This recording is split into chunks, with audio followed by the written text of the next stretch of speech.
কারা নবান্ন ডাকছে দেখুন, আমি জানি না। হঠাৎ করে কেউ বললো যে ছাত্ররা অভিযান করছে। আবার ছাত্র বলতে আমরা যাদেরকে আন্দোলন করছি তাদেরকে, যদি ছাত্ররা আন্দোলন করে আমাদের যদি বলে তখন দেখবো, তাই বলেছি। আমাদেরকে কেউ তো বলেও নি, আমি ঠিক জানিও না, আমি তো বহরমপুরে। এখন ছাত্র আন্দোলন কোথা থেকে কে করছে না করছে, আমরা যেমন রাজনৈতিক দল হিসাবে রাজনৈতিক আন্দোলন করি, পার্টির আন্দোলন করি, পাশাপাশি নাগরিকদের আন্দোলন তো সামিল হচ্ছি আমরা। 14 আগস্ট যে রাত্রি দখল করার যে আন্দোলন, সেখানেও সামিল হয়েছিলাম। সেখানে যারা সামিল হয়েছিল তারা বিজেপি করে না, তৃণমূল করে না, সিপিএম করে না, মুসলিম লীগ করে না, কংগ্রেস করে, আমরা দেখতে যাই। সেখানে বাংলার মা বোনেদের আহ্বান ছিল, শত পবিত্র হয়ে সেখানটায় গেছিলাম।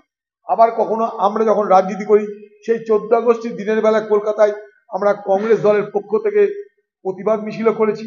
আবার 29 তারিখে কলকাতায় আবার কংগ্রেস দলের পক্ষ থেকে প্রতিবাদ মিছিল করব, কলেজ স্ট্রিট থেকে শ্যামবাজার। তার মাঝখানে যদি কোথাও নাগরিকদের কোনো আহ্বান থাকে, সেখানেও আমরা যাবার ইচ্ছা প্রকাশ করেছি। এটার মধ্যে কোনো মানে দ্বিধা নেই আমার। যদি প্রকৃত নাগরিকরা, বাংলার মা বোনেরা আজকে যারা আন্দোলন করছে, তাদের আন্দোলন করতে সমর্থন করছি আমরা।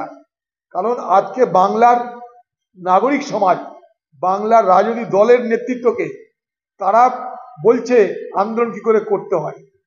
তারা বলছে যে বিনা পয়সায়, বিনা বিরিয়ানির প্যাকেটে, বিনা চাকরির লোভে, বিনা ঘর দেবার লোভেও আন্দোলন করা যায়।